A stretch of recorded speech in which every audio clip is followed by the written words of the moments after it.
الحمد لله نحمده ونستعينه ونستغفره ونؤمن به ونتوكل عليه ونعوذ بالله من شرور أنفسنا ومن سيئات أعمالنا من يهده الله فلا مضل له ومن يضلله فلا هادي له وأشهد أن لا إله إلا الله وحده لا شريك له وأشهد أن محمدا عبده ورسوله الذي أرسله بالحق بشيرا ونذيرا يا أيها الذين آمنوا اتقوا الله حق تقاته ولا تموتن إلا وأنتم مسلمون يا أيها الناس اتقوا ربكم الذي خلقكم من نفس واحدة وخلق منها زوجها وبث منهما رجالا كثيرا ونساء فاتقوا الله الذي تساءلون به والأرحام إن الله كان عليكم رقيبا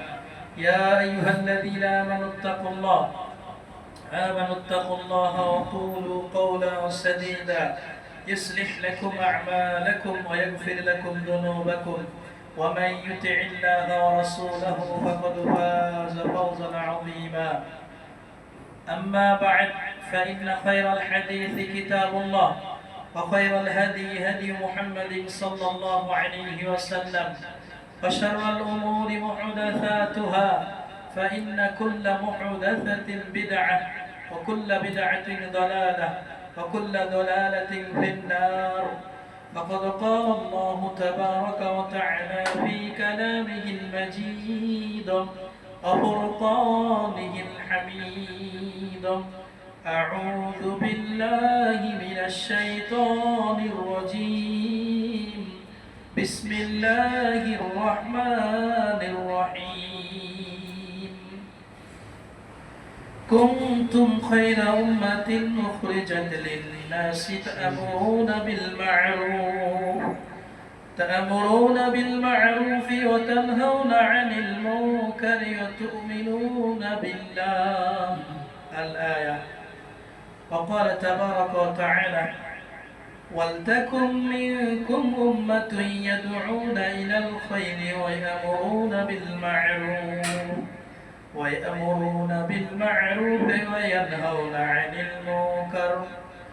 وينهون عن المنكر أولئك هم المفلحون وعن أبي سعيد الخدري رضي الله عنه قال سمعت النبي صلى الله عليه وسلم يقول من رأى منكم منكرا فليغيره بيده فإن لم يستطع فبلسانه فإن لم يستطع فبقلبه وذلك أضعف الإيمان أو كما قال عليه الصلاة والسلام الحمد لله আজকে খুতবার শুরুতেই প্রশংসা জ্ঞাপন করছি সে মহান রবের যে রব আমাদেরকে মসজিদে এসে কিছু কথা বলার এবং শ্রবণ করার সুযোগ করে দিয়েছেন সকলেই সেই রবের প্রশংসা করে বলি আলহামদুলিল্লাহ দুরূদ ও সালাম পেশ করছি প্রিয় রাসূল শ্রেষ্ঠ রাসূল নবীদের মধ্যে সর্বশ্রেষ্ঠ নবী মুহাম্মদুর রাসূলুল্লাহ সাল্লাল্লাহু আলাইহি ওয়াসাল্লামের প্রতি সকলে বলি সাল্লাল্লাহু আলাইহি ওয়াসাল্লাম উপস্থিত সম্মানিত মুসল্লিয়ানে কিরাম আল্লাহ সুবহানাহু ওয়া তাআলা পবিত্র কোরআন সূরা আলে ইমরান 104 নম্বর আয়াতে বলেন ওয়ালতাকুম মিনকুম উম্মাহ তোমাদের মধ্যে কিছু লোক থাকার দরকার একটা জাতি থাকার দরকার কতগুলো মানুষ থাকার দরকার কি করবে ইয়াদউনা ইলাল খায়র যারা মানুষদেরকে কল্যাণের দিকে আহ্বান করবে ভালো কথা বলবে দ্বীনের কথা বলবে ইসলামের কথা বলবে পরকালের কথা বলবে এমন কিছু মানুষ তোমাদের মধ্যে থাকা উচিত কে বলছেন এই কথা আল্লাহ বলছেন তাই না রব্বুল আলামিন বলছেন তোমাদের মধ্যে এমন কিছু লোক থাকার দরকার যারা মানুষদেরকে কল্যাণের দিকে ভালো কাজের দিকে পরকালের কাজের দিকে আহ্বান করবে আর কি করবে ওয়ায়ামুরুনা বিল মা'রুফ এবং মানুষদেরকে সৎ কাজের আদেশ দিবে ওয়ায়ানহাউনা আনিল মুনকার অন্যায় কাজ থেকে নিষেধ করবে এগুলা যদি কোনো জাতি বা কোনো কওম বা কিছু মানুষ যদি এই কাজটুকু করে, আল্লাহ বলছেন উলাইকা হুমুল মুফলিহুন, এরাই হচ্ছে সফল কাম। সফল কাম বলতে আমরা কি বলেছিলাম? সফল কাম মানে পরকালে সফলকামী হওয়া, দুনিয়ার সফলতা তো কিছুই না। যে ব্যক্তি জাহান্নাম থেকে মুক্তি পেয়ে বা জাহান্নাম থেকে ছুটে জান্নাতের রাস্তায় যেতে পারলো, জান্নাতে পৌঁছতে পারলো, সেই তো সফল কাম। তো সেই হিসাবে কারণ ঈমান থাকার পর যদি সে মানুষদেরকে কল্যাণের কথা বলে, ভালো কাজের আদেশ দেয়, অন্যায় কাজ থেকে নিষেধ করে, আল্লাহর নবী বলছেন এরা হচ্ছে সফলকাম মানুষ। সরি, এটা আল্লাহ পাক বলছেন, আল্লাহ সুবহানাহু ওয়া তাআলা বলছেন সূরা আলে ইমরানের আয়াত, এরা হচ্ছে সফলকাম উম্মাহ। আল্লাহ বলছেন কুনতুম খায়রা উম্মাহ উখরিজাত লিন-নাস, তোমরা হচ্ছে শ্রেষ্ঠ জাতি, তোমরা উত্তম জাতি, তোমরাই হচ্ছে সবচেয়ে কল্যাণকর জাতি, তোমরাই হচ্ছে ভালো মানুষ, তোমরাই পরেশগার মানুষ, তোমরাই দিনদার মানুষ, তোমরাই জান্নাতকামী মানুষ। উখরিজাত লিন-নাস, তোমাদেরকে বাহির করা হয়েছে মানুষের জন্য, অর্থাৎ এর সোজা অর্থ হচ্ছে তোমরা শ্রেষ্ঠ জাতি। তবে তোমরা শ্রেষ্ঠ জাতি, তোমাদের বৈশিষ্ট্য কি? তা'মুরুনা বিল মা'রুফ, সৎ কাজের আদেশ করবা, ওয়া তানহাউনা আনিল মুনকার, অসৎ কাজ থেকে নিষেধ করবা, ওয়া তু'মিনুনা বিল্লাহ, একমাত্র কেবলমাত্র আল্লাহই বিশ্বাসী থাকবা। যদি এগুলা করো তাহলে তোমরা শ্রেষ্ঠ জাতি, উত্তম জাতি, কল্যাণকর জাতি। যে আয়াত বললাম, আয়াত হচ্ছে সূরা আলে ইমরান 110 নম্বর আয়াত। এরপর আল্লাহ সুবহানাহু ওয়া তাআলার আয়াত, লুইনাল্লাযীনা কাফারু মিন বানি ইসরাঈল আলা লিসানি দাউদ ওয়া ঈসা ইবনে মারইয়াম যালিকা বিমা আসাউ ওয়া কানু ইয়াতাদুন কানু লা ইয়াতাহাউনা আনিল মুনকার ফাআলুহু লাবিসা মা কানু ইয়াফআলুন। এই আয়াতের সারমর্ম কথা হচ্ছে, বললাম তোমরা উম্মতে মুহাম্মাদি, তোমরা শ্রেষ্ঠ জাতি, কল্যাণকর জাতি। কি তোমাদের বৈশিষ্ট্য? কোন বৈশিষ্ট্যের কারণে? মানুষকে ভালো কাজের কথা বলবা, অন্যায় কাজ থেকে নিষেধ করবা। এই গুণ যদি তোমাদের থাকে তাহলে তোমরা শ্রেষ্ঠ জাতির একটা গুণ বা বৈশিষ্ট্য তোমাদের মধ্যে আছে। এটা তো আয়াত থেকে বুঝলাম। এখন যে আয়াতটা পড়লাম সূরা মায়েদার আয়াত নাম্বার 78 থেকে 79 নাম্বার আয়াত, এই আয়াতের মধ্যে আল্লাহ বলছেন দাউদ নবী এবং ঈসা নবী তারাও তো বনি ইসরাইলের মধ্যে কাজ করেছিল, কিন্তু তারা নবীর কথা শুনে নাই। বনি ইসরাইলের এমন মানুষ ছিল নবীকে জবাই করে দিয়েছে, নবীকে গালিগালাজ করত, মানে নবীদেরকে হত্যা করে ফেলতো। আর তারা কি করতো? অন্যায় কাজ থেকে মানুষকে নিষেধ করতো না, ভালো কাজের আদেশ দিত না, বিশেষ করে অন্যায় কাজ থেকে নিষেধ করতো না। লাবিসা মা কানু ইয়াফআলুন, আল্লাহ রাব্বুল আলামিন বলছেন এরা যে কর্ম করত এটা খুবই নিকৃষ্ট। আল্লাহ বলছেন লাকাদ ফাদ্দালনা বানি ইসরাঈল, বানি ইসরাঈলকে আমি শ্রেষ্ঠত্ব দান করেছি, অর্থাৎ বানি ইসরাঈল তাদের যুগে সর্বশ্রেষ্ঠ জাতি। যখনই তারা নবী ঈসার কথা শুনলো না, দাউদের কথা শুনলো না, বা যে কোনো তাদের যুগের নবীদের কথা শুনলো না, অসৎ কাজ থেকে নিষেধ করলো না, আল্লাহ বলছেন এটা খুব খারাপ কাজ করেছে, নোংরা কাজ করেছে। তোমাদেরকে বলা হচ্ছে তোমরা শ্রেষ্ঠ জাতি, উত্তম কাজের আদেশ করবে, এই জন্য ওরা খারাপ হয়ে গেছে এই জন্য যে তারা উত্তম কাজের আদেশ করতো না, মন্দ কাজ থেকে নিষেধ করতো না। এরপরে সাহাবী হুযায়ফা বিন ইয়ামান রাদিয়াল্লাহু তাআলা বর্ণিত, তিনি বলছেন নবী বলছেন ওয়াল্লাযী নাফসি বিয়াদিহি, আল্লাহর নবী বলছেন তোমরা ওই সত্তার কসম করে বলি, ওই মাহবুবের কসম করে বলি, লাতা'মুরুন্না বিল মা'রুফ, তোমরা অবশ্যই অবশ্যই সৎ কাজের আদেশ দিবা। এটা দুইটা তাকিদ বা দুইটা এখানে আবশ্যকতা বা শব্দ ব্যবহার করা হয়েছে, সিগন্যাল দেওয়া হয়েছে। ওয়ালা তানহাউন্না আনিল মুনকার, তোমরা অবশ্যই অবশ্যই অসৎ কাজ থেকে নিষেধ করবা। মুহাম্মদ সাল্লাল্লাহু আলাইহি ওয়াসাল্লাম বলছেন শোনো, তোমরা আমার উম্মত, যাহার হাতে আমার প্রাণ, সে আল্লাহর শপথ করে বলি অবশ্যই সৎ কাজের আদেশ করবা, অসৎ কাজ থেকে মানুষদেরকে নিষেধ করবা। এটা মুহাম্মদ সাল্লাল্লাহু আলাইহি ওয়াসাল্লামের কথা। যদি এই কাজ না করো আওলা ইউশিকান্নাল্লাহু আইয়াবআসা আলাইকুম ইকাবাম মিন সুম্মা তাদউনাহু ফালা ইস্তাজাবু লাকুম। তোমরা শ্রেষ্ঠ জাতি, মানুষদেরকে কল্যাণের কথা, উত্তম কথা বলবা, অসৎ কাজ থেকে নিষেধ করবা। যদি না করো লায়াবআসাল্লাহু আযাবা, আল্লাহ পাক আসমান থেকে আযাব গজব দিয়ে তোমাদের ধ্বংস করে দিবেন। কি বিশ্বাস হয়? ব্যাখ্যাতে যাচ্ছি না, শুধু কোরআন এবং হাদিসের রেফারেন্স গুলো বলতেছি, পরে সময় থাকবে লাস্টে ব্যাখ্যা করব ইনশাআল্লাহ। এটা তোমাদের দায়িত্ব, মানুষদের ভালো কথা বলবা, মন্দ কাজ থেকে নিষেধ করবা। যদি না করো আল্লাহর পক্ষ থেকে আযাব দিয়ে তোমাদের ধ্বংস করে দেওয়া হবে। হাদিস বললাম তিরমিজির হাদিস নাম্বার হচ্ছে, হাদিসটি মিশকাতেও আছে, মিশকাতে হাদিস নাম্বার হচ্ছে 5140।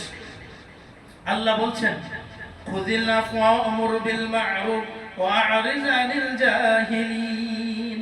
খুযিল আফওয়া, মানুষকে মাফ করে দাও, কোরআনের আয়াত। মানুষকে মাফ করে দাও, মানুষকে ছাড় দাও, মানুষকে সামনে আগানোর সুযোগ করে দাও, পিছে ফেলে রেখো না। ওয়া'মুর বিল মা'রুফ, এবং ভালো কাজের অর্ডার করো। মন্দ কাজ করে ফেলছে, বুঝাও ভাই এটা ঠিক না, এটা হওয়া উচিত না, এটা করা উচিত নয়, এটা করো না, অন্যভাবে চলো, এটা বলো। আর সৎ কাজের আদেশ দাও। ওয়া'রিজ আনিল জাহিলিন, এরপরে তুমি এই যে ভালো কাজগুলো করতে চাইবা, মানুষ তখন বলবে সুবি হয়ে গেছে, নিজে ঠিক নাই, মানুষের ওয়াজ করতে এসেছে, বলে কি না? এটা স্বাভাবিক কথা।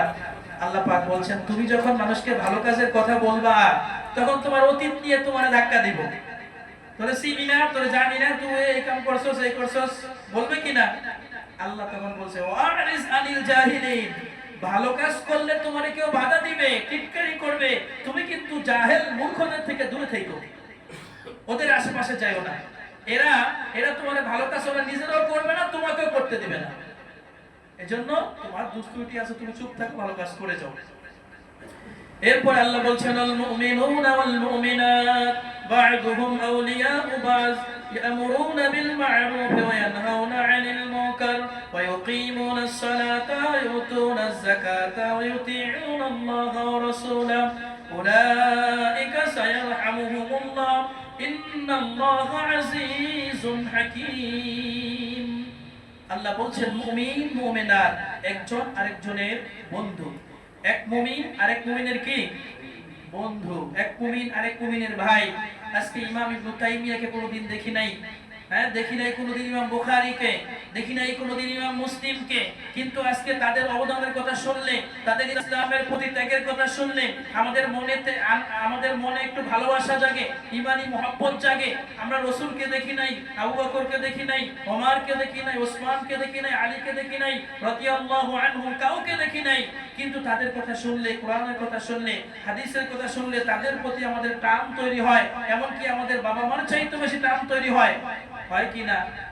এইজন্য আল্লাহ বলেছেন মুমিনুনা ওয়াল মুমিনাত বা'দুহুম আউলিয়াউ বা'দ, মুমিন মুমিনরা পরস্পর ভাই ভাই।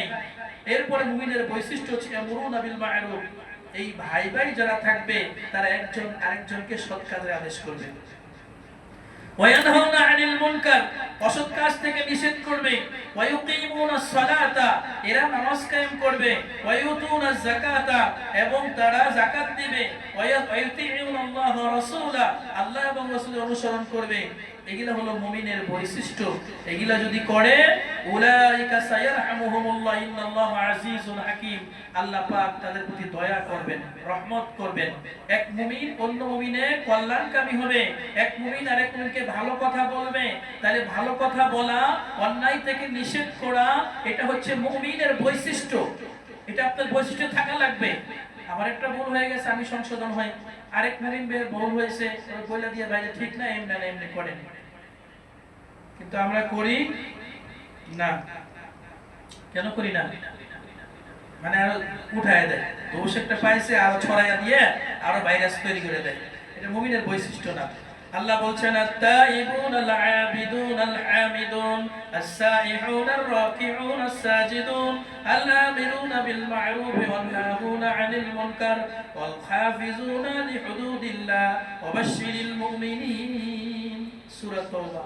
মুমিন তো তারা যারা আল্লাহর কাছে তওবা করে, যারা ইবাদত গুজার হয়, যারা শুকর গুজার বান্দা হয়, যারা হচ্ছে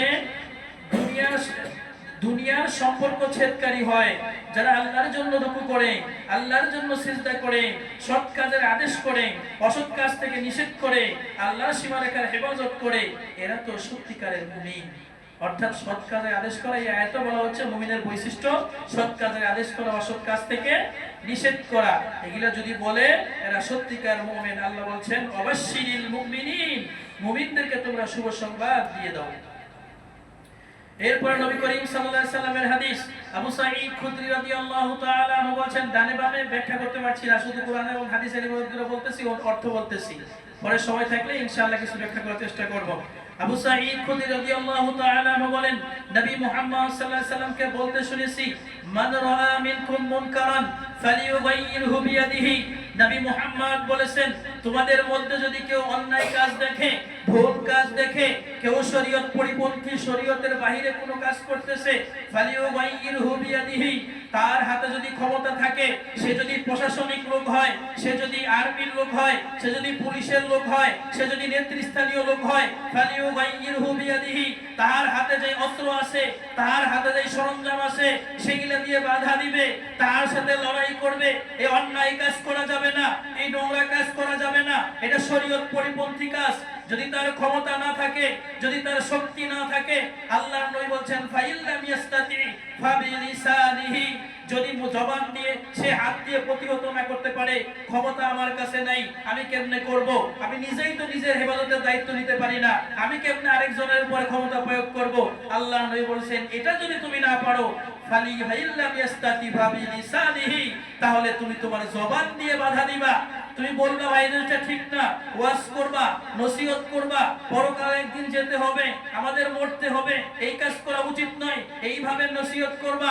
এবার তুমি সত্যিও নাই, হাত দিয়েও পারলা না, জবান দিয়েও পারো না, আলেম মানুষ না, বা তুমি ওইভাবে তোমার ক্ষমতা নাই, বলতে গেলে ঝামেলা হবে, বলতেও পারো না। আল্লাহ বলছেন ফাইল্লাম ইয়াস্তাতি ফাবি কলবিহি, যদি তুমি হাতও বাধা দিতে না পারো, জবানেও বাধা দিতে না পারো, তাইলে অন্তর দিয়ে ঘৃণা করিও। ঠিক না, কিন্তু আমারও শক্তি সামর্থ্য নাই, কইতে গেলে ভেজাল লাগে, অন্তর দিয়ে খারাপ কাজটারে ঘৃণা হিসেবে জানিও। কথা কি বোঝা যায়?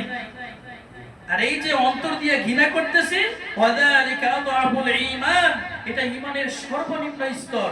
ঈমান তো বলে অন্যায় দেখেছো, অপরাধ দেখেছো, সাথে সাথে এটাকে মিটিয়ে দাও। শক্তি নাই, সামর্থ্য নাই, জবান দিয়ে নসিহত করো, তাও হয় না। কথা বলতে গেলেই চাকরি থাকে না, কথা বলতে গেলেই মানুষ বাধা দেয়, মানুষ আক্রমণ করে, তাহলে পরে তুমি অন্তর দিয়ে ঘৃণা করিও। এইটাও যদি না থাকে, তাহলে লাইসা বিকা ঈমান, মনে হয় তোমার ভিতরে ঈমানই নেই। খারাপকে খারাপ বলেই জানতে হবে, মন্দকে মন্দ বলেই জানতে হবে, সাধ্য অনুযায়ী ঠেকাতে হবে। না পারলে আল্লাহ মাফ করবেন, আমার সামর্থ্য নেই, আমি কি করব? মুহাম্মদ সাল্লাল্লাহু আলাইহি সাল্লাম তো হক প্রতিষ্ঠা করতে এসেছেন, আয়েশা কি মারামারি শুরু করে দিয়েছেন? সময় নিয়েছেন, আবু বকর তৈরি করছেন, ওমর তৈরি করছেন, পরিবেশ তৈরি করছেন, পরিস্থিতি তৈরি করছেন, মদিনায় যে রাষ্ট্রপ্রধান হলেন, এবার পরে তখন এখন যুদ্ধ, এবার জিহাদ হবে। ঢাল নাই, তলোয়ার নাই, পরে কি কয়? যুদ্ধে নেমে গেছে। ফিলিস্তিন চলে যাবে এক একজন, সাইকেল চালাইতে জানে না, আছে না নাই? আপনারা নিরুৎসাহিত করেন কে? অবশ্যই উৎসাহিত করি, ভালো কাজ করবেন, অন্যায় প্রতিহত করবেন। অন্যায় প্রতিহত করতে গিয়ে আপনি নিজে তো নিজেকে হেফাজত করতে পারেন না। আপনাকে একটা থাপ্পড় দিলে একটা থাপ্পড় যদি না দিতে পারেন, আরো দুইটা থাপ্পড় খাওয়া লাগে, এমন অন্যায় প্রতিবাদ করতে আল্লাহর নবী বলেন নাই। এতক্ষণ উৎসাহ দিয়েছি, ভালো কাজে আদেশ করতে হয়, অন্যায় কাজ থেকে নিষেধ করতে হয়। এখন রুল শিখাচ্ছি, নিয়ম শিখাচ্ছি, কখন করতে হবে, কখন করতে হবে না। এর আগে একটা গল্প বলছিলাম না, একজনের বাবাকে যে বেঁধে রাখছে, তখন ছেলেটাকেও বেঁধে রাখছে, তখন পরে ছেলেটা বলতেছে আমার বাবারে ছাইরা দে, নাইলে খবর আছে। তুই কি করবি, তোর বাবারে মারলে? কয়েকটা কিছু করে দেখ, দিছে বাপের এক থাপ্পড়, দেওয়ার পরে আবার ফাপড় দিয়ে উঠে, আরেকবার আমার বাপের কিছু কর, তারপরে আবার থাপ্পড় দিছে বাপের, তুই তো কিছুই করতে পারছিস না। এইবার শেষবার, তিনবার কইতেছে আমার বাপের খালি টোকা দিয়ে দেখ, তোর খবর আছে। আবার দিছে থাপ্পড়। বাপে দুঃখ করে বলে, বাবা তুই যদি কিছু না করতে পারো, অন্তত তোর মুখটা বন্ধ রাখ, তাও আর মার খেয়ে হতে পারছি। ব্যাকআপ দেওয়ার মতো কিছু নাই, তিনি ইসলাম কায়েম করে ফেলতেছেন। ফাত্তাকুল্লাহ মাস্তাতা'তুম, আল্লাহকে ভয় করতে হবে সাধ্যের মধ্যে থেকে। যতটুকু আমার সাধ্যে নাই, সীমার মধ্যে নাই, ওটাতে আল্লাহ পাক আমার ধরবে না। আল্লাহ এই শক্তি আমাকে দেয় নাই। লা ইউকাল্লিফুল্লাহু নাফসান ইল্লা উসআহা, বান্দার সাধ্যে কুলায় না এমন জিনিস আল্লাহ বান্দাকে চাপিয়ে বা দায়িত্ব দেয় না। এখানে একটা রুল বলি, আমি তো অনেকগুলো জিনিস নোট করছি, নিয়মটা না বললে বুঝবেন না। অন্যায়কে সমাজ থেকে বা কোথাও থেকে উঠাতে হলে চারটা জিনিস মনে রাখবেন। কোথায় অন্যায় হচ্ছে, অপরাধ হচ্ছে, বড় ধরনের অন্যায়, অনেক রকম অনেক কিছু হইতেছে, কিন্তু আপনার ঈমান বলতেছে যে এটা উঠানো উচিত, সরানো উচিত, সমাজটা নষ্ট হয়ে যাচ্ছে, এটাকে ঠিক করা উচিত। এই ঠিক করতে গিয়ে, অন্যায়ের প্রতিবাদ করতে গিয়ে চারটা জিনিস খেয়াল রাখবেন। কয়টা বললাম? কয়টা বললাম? চারটা। বাংলাতেই বলছি, আরবি ইবারতগুলো হয়তো বুঝবেন না। আমি যদি অন্যায় প্রতিবাদ করতে গেলে আরো বড় আরেকটা অন্যায় আইসা যাবে। একটা অপরাধকে আমি প্রতিহত করতে গেছি, এটাকে বাধা দিতে গেলে আরো বিপদ, বড় বিপদ তৈরি হবে। কথা বোঝা যায়? আজকে একটা বাধা দিব, ভাই এই কাজ চলা যাবে না, আজকে 2 লাইন কইতে যাব, 60টা বিপদ আসবে। মনে করেন 2 টাকা লস করে লাভ করতে গিয়ে আরো 8 টাকা লস হয়ে গেছে। আমি যদি এই ব্যবসাটা চালু করি 2 টাকা লাভ হবে, কিন্তু আরেক জায়গায় আমার 8 টাকা লস হয়ে যাবে। এরকম অন্যায়ের প্রতিবাদ করা ইসলামে হারাম। যে অন্যায়ের প্রতিবাদ করলে আরো বড় অন্যায় তৈরি হয়ে যাবে, আরো ফিতনা তৈরি হয়ে যাবে, আরো মারামারি তৈরি হয়ে যাবে, আরো বিশৃঙ্খলা তৈরি হয়ে যাবে। এই অন্যায়কে সাময়িকভাবে মেনে নিয়ে আপনার জীবন পরিচালনা করা লাগবে।